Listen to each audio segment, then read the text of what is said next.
Phone చూసుకున్నావా ఇంకోని మా ఆయన నాకు బంగారం కొనమంటుంటే అయ్యి బాబు బంగారం రేటు పెరిగిపోయింది నేను అసలు బంగారం కొనట్లేదు. అయన్నొద్దు, పాయింట్కి రా. నేను నీతో పాటు వచ్చేస్తాను శుభ్రంగా, పుట్టింట్లోనే ఉంటాను. నువ్వు కంగారు పెట్టకే బాబు, టెన్షన్ పెట్టకు. అసలు హార్ట్ పేషెంట్లు ఉన్నారు. ఉండు బావతో మాట్లాడతానండి. అలాగే మాట్లాడైతే వెళ్ళి. A few moments later. ఏంటి బావా బంగారం కొన్నావంట?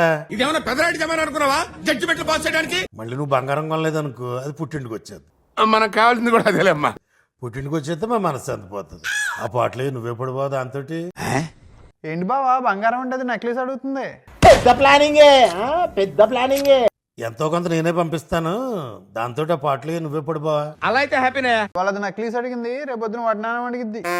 ఓలే బావా, ₹1,00,000 పంపిందాను గాని. అవునా నిజమా? దాన్ని మటు పుట్టింటికి రాకుండా చూసుకో. ₹1,00,000 పంపించేస్తావు, సర్లే అయితే చూసుకుంటానులే. వెళ్ళండి. ఆ మనసాన్ని మిగిల్చావు చాలు. చిన్న నీకు నెక్లెస్ కొనేస్తానులే. ఏంటి మా అన్నయ్య అంత బాగా ఒప్పించాడా? అందుకే అంటారు ప్రతి చెల్లికి అన్నయ్య ఉండాలని తెలుసా. థ్యాంక్స్ అన్నయ్య. అదో నక్లీస్ కొన్నా మళ్ళీ మాట ఎత్తున్నావు. నక్లీస్ కొనపోతే ఊరుకోను, మరి నేను పుట్టింటికి వెళ్ళిపోతాను. కొంట టెన్షన్ పడమా. అమ్మయ్యా నాకు నక్లీస్ వచ్చేస్తుంది. టెంగర్ మొహం. నాకు ₹1,00,000 వచ్చినాయి, దానికి తెలియట్లేదు.